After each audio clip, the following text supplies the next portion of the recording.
How did you get into music? Well, I got into music for both sides of my family, actually.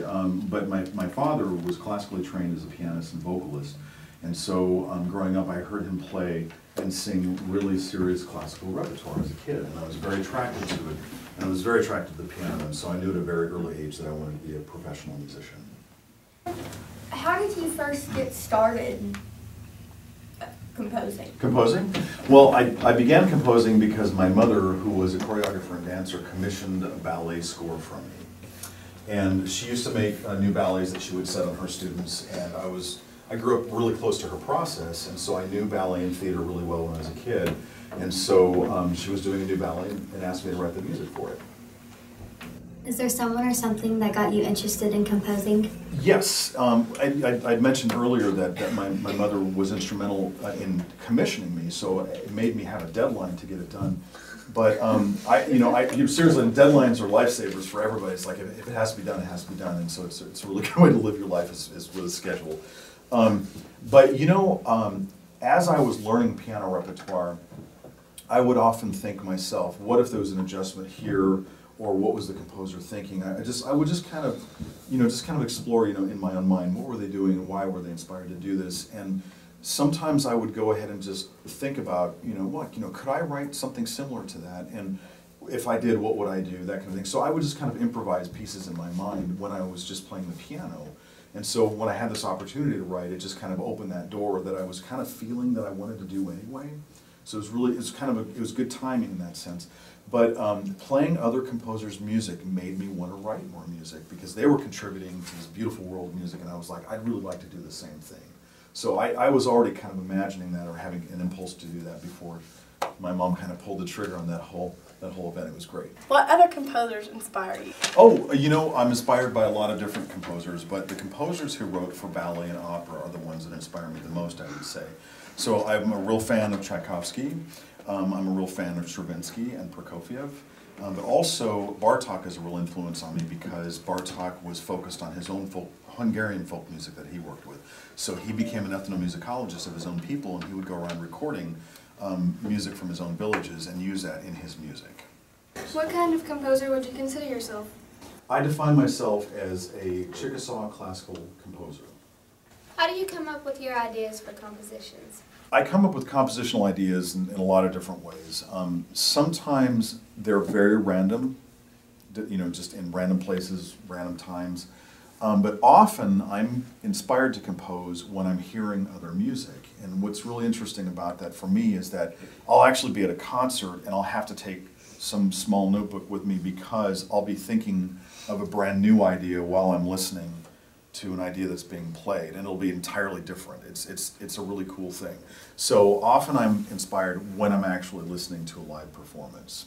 Other than that, I'm inspired by very specific stories and experiences, like emotional events, that kind of thing. And so if I'm having a memory or there's a story that evokes specific emotions, I'll hear instrumentation that goes with that. Can you tell us about your inspiration for this piece? Yes, the inspiration for this piece is, actually there's a couple of Chickasaw melodies that I like that I incorporated into the piece, but also I wanted to have a piece that was sung in the Chickasaw language for kids. And so we have some Chickasaw people in the chorus, and so I wanted them to be able to sing their own language, but also have some more of the people in the community sing in the Chickasaw language. How do you make the instruments go well together? Oh. Well, that's a very good question. How does one make instruments go well together? That's actually a question of taste as well, because sometimes somebody thinks that certain instruments go together and the other one has a different opinion of that. And so I spend a lot of time thinking about what instruments sound like together, and based on that, I'll make decisions. And sometimes, and this is all in your mind. It's again, I'm recalling. That I know what this instrument sounds like or this instrument sounds like. And so what I'll do is I'll be looking for a specific feeling or a sound, and I'll think, okay, is that best achieved by a bassoon and a clarinet on the same note, or do I need a bassoon and a flute on the same note? And you have a very different, well, it's subtle, but it is a different sound. or like vibraphone playing the same note. It creates a bubble sound that surrounds what the bassoon and clarinet are doing, something like that.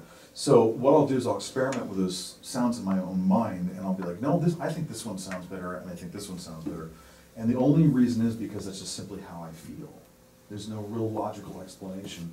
And other composers and musicians will have a different solution for the same search, I guess, in their sound. So it really just comes down to a matter of taste. What advice would you give to somebody interested in composing? One critical thing to being a composer is that you have to be a very good performer yourself. So being proficient at an instrument is critical to the composition process, because you're writing music for people who are playing it, and you have to be able to relate what that experience is. So as a performer, you know, we're reading music and we're interpreting what the composer has written, and we're internalizing it from a performer's perspective. And a composer has to be extremely mindful of that, and in order to do that, you have to be a performer yourself. So I think the most fundamental thing is that you have to be a trained musician yourself before you compose. We all have a very deep personal connection to music, and that's why we do music. And so there's that special quality to it. But there's also some aspects about it that aren't so mysterious. And like, for instance, you all know what a clarinet sounds like, right? Everybody here does, okay? We all know what a snare drum sounds like, right?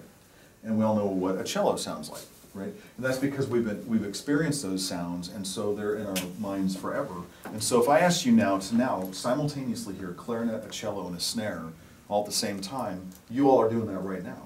Like you've got that in your memory of sound.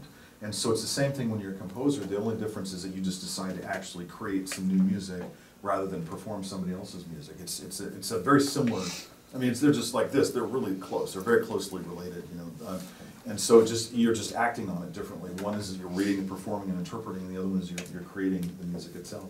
So so doing it isn't so mysterious. It's something you could do quite easily as musicians yourselves. It just means it would just be something you'd want to do. So you'd be sitting down and going, you know, I'd really like to try this. You know, I heard a chorus do this one time, and I like to take that and I want to go here with it. You know, that happens all the time with composers, is that you'll hear something like, I think that's cool, but through me, I'd like to do it this way, or, you know, I see it going this direction, that kind of thing. It is fun, there's no doubt about it, but as musicians, I know you all can relate to the process very easily.